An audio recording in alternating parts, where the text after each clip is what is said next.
जो लड़की माँ बाप की इज्जत को खाक में मिलाकर घर से भाग जाए और इतनी जल्दी तरक्की कर ले, वो रास्ते की धूल कैसे हो सकती है? हाँ, वैसे वो फराज ही था ना जिसके साथ तुम भागी थी, या फिर कोई और था?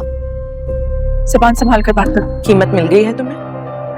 पहुंच गई। फिर काम कब तक हो जाएगा? अरे कीमत तो आपने आज भेजी है, आपका काम तो हमने पहले ही शुरू कर दिया था। रोना आ रहा है। क्या ऐसा हो सकता है कि मैं आपके साथ हवेली चलूं अम्मा और बाबा साईं से मिलने? हुआ कि वो दोस्त जिसने धक्के मार कर उसको घर से निकाल दिया था, अपने घर के दरवाजे उस पर बंद कर दिए थे जब उसमें मुश्किल वक्त आया था। तो शॉपिंग मॉल में जब दुआ से मिलती है तो उसकी ठाट बाट देखकर उसकी आंखें खुली की खुली रह जाती हैं और उसको पता चल जाता है कि ये यकीनन किसी न किसी को इसने बड़ा हाथ मारा है, कोई ना कोई बड़ा बंदा इसने फंसाया जो इसके ठाट बाट है।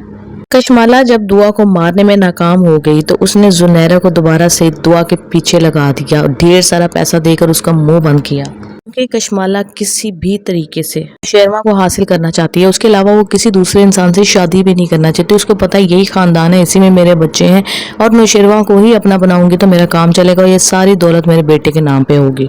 और दुआ अगेन बोली बाली कि वो समझती है कि जुनैरा ऐसे ही मुझे कॉलें कर रही है और वो उसको लिफ्ट ही नहीं करा रही, लेकिन उसकी वहाँ पे जो दोस्त थी जुनैरा के घर, वो उसको बताती है कि जुनैरा को या उसकी कॉलों को लाइट मत लेना।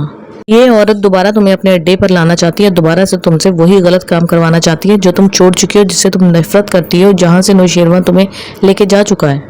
अब कहीं जाके दुआ को हालात की संगीनी का एहसास होता है, लेकिन साथ ही साथ उसे ये परेशानी में मुब्तला हो जाती है कि अगर नौशेरवा को ये सारी कहानी का पता चल गया कि मैं किस तरीके से साईं के पास गई थी और उसने मेरी इज्जत लूटने की कोशिश की थी, लेकिन मैंने उस पर हमला करके वहां से भाग गई थी, लेकिन अब यही बात जुनैरा धक्के चुपे अल्फाज में उसको मजीद मिर्च मसाला रख कर रंग का जलवा बखेर कर नौशेरवा को बताएगी तो वो क्या सोचेगा मेरे बारे में।